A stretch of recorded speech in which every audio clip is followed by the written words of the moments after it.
Kutch collector આનંદ પટેલના અધ્યક્ષસ્થાને કચ્છ જિલ્લાના વિકાસશીલ તાલુકા રાપર અને લખપત માટે સંપૂર્ણતા અભિયાન 2.0ના અમલીકરણ અંગેની મહત્વની બેઠક યોજાઈ હતી. ઉલ્લેખનીય છે કે ભારત સરકાર દ્વારા કચ્છ જિલ્લાના લખપત અને રાપર તાલુકાને એપ્રિસિએશનલ તાલુકાની કેટેગરીમાં આવરી લેવામાં આવ્યા છે, જેથી 28 જાન્યુઆરીથી 14 એપ્રિલ સુધી લખપત અને રાપરમાં 6 ઇન્ડિકેટર્સ સાથે તાલુકાના વિકાસ માટે આયોજનબદ્ધ રીતે યોજનાનો લાભ જરૂરિયાતમંદ નાગરિકો સુધી પહોંચાડવામાં આવશે. આ બેઠકના પ્રારંભે કચ્છ કલેક્ટરે ગત વર્ષના સંપૂર્ણતા અભિયાન 1ની કામગીરીની પ્રશંસા કરી રાજ્ય કક્ષાએ ગોલ્ડ મેડલ પ્રાપ્ત કરવા બદલ ટીમને અભિનંદન પાઠવ્યા હતા. આ વર્ષે પણ નાગરિકોના હિતમાં નવા ઇન્ડિકેટર્સમાં 100% કામગીરી પૂર્ણ કરી તાલુકાના વિકાસમાં સહભાગી બનવા કલેક્ટરે અપીલ કરી હતી. કલેક્ટરે નવા લક્ષ્યાંકને હાંસલ કરવા માટે એક્શન પ્લાન તૈયાર કરવા, અમલીકરણ વિભાગો દ્વારા સુચારુ પ્લાનિંગ કરવા અને સમયાંતરે રિવ્યૂ કરવાની બાબત પર ભાર મૂક્યો હતો.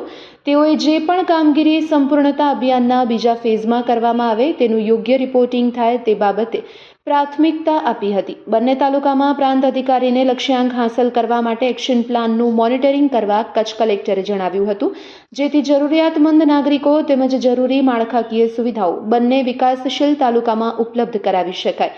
ઉલ્લેખનીય છે કે ભારત સરકારના નીતિ આયોગ દ્વારા દેશમાં 513 એસ્પિરેશનલ તાલુકાની પસંદગી કરવામાં આવી છે, જેમાં કચ્છમાંથી રાપર અને લખપતને આવરી લેવાયા છે. આ અભિયાનનો બીજો તબક્કો 28 જાન્યુઆરીથી 14 એપ્રિલ સુધી ચાલશે અને આ દરમિયાન 6 નવા સૂચકાંક નક્કી કરવામાં આવ્યા છે, જેમાં 6 થી 6 વર્ષના બાળકોને નિયમિત પૂરક પોષણ આપવું, આંગણવાડી કેન્દ્રમાં બાળકોના પ્રવેશને પ્રાધાન્ય, આંગણવાડીમાં શૌચાલય અને પીવાના પાણીની સુવિધા સુનિશ્ચિત કરવી, શાળામાં કન્યા માટે પૂરતી શૌચાલય સુવિધાનું નિર્માણ અને પશુઓમાં FMD રસીકરણની કામગીરીનો સમાવેશ થાય છે.